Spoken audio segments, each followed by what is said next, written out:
যদি পানিতে ভাসায় দেওয়া হয় আর লাশ পচে গলে শেষ হয়ে যায় পানিতে, এবারে তো খবর দিল না, সমস্ত শরীর পচলেও নাভি পচে না, নাভির মধ্যে মাটি মিশানো, তাই পচে গলে যেই সাগরের আর নদীর পানির যেই জায়গার সাথে মাটির সাথে নিচে গিয়ে মিশ্রিত হয়, এই জায়গা থেকেই তার মাটি আনা হয়েছিল।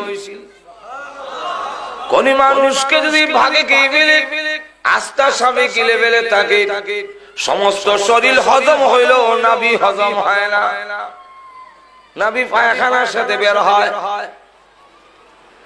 তাই সকলকে আল্লাহ রাব্বুল আলামিন জানায়া দিয়েছেন, এক চিমটি মাটি এনে তার নাভিটা গঠন করো।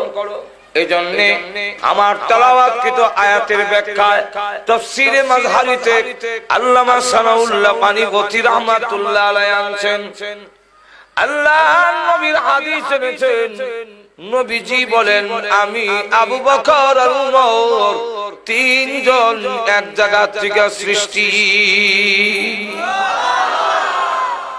এই জন্যই তিনজন এক জায়গায় শায়িত, অথচ গড়টা হলো মায়ের, গড়টা কার?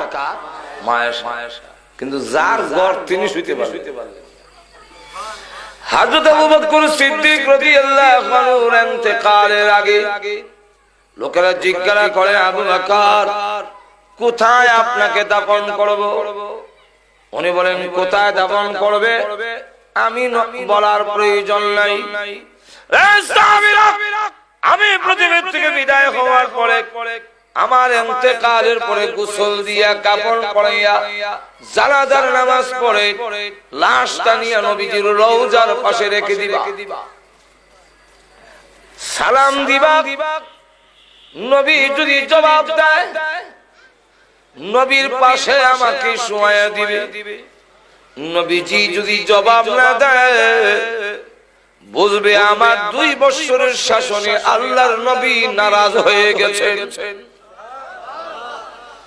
নবী যদি কোনো জবাব না দেন, তাহলে আমাকে দূরে নিয়ে শোয়া দিবে,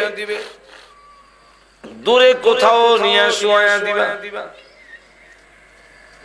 হযরত আবু বকর সিদ্দিক রাদিয়াল্লাহু আনহু ইন্তেকালের পরে সাহাবীরা গোসল দিয়া কাফন পরাইয়া জানাজার নামাজ পড়ে লাশ নিয়ে আল্লাহর নবীর রওজার পাশে রাখলেন।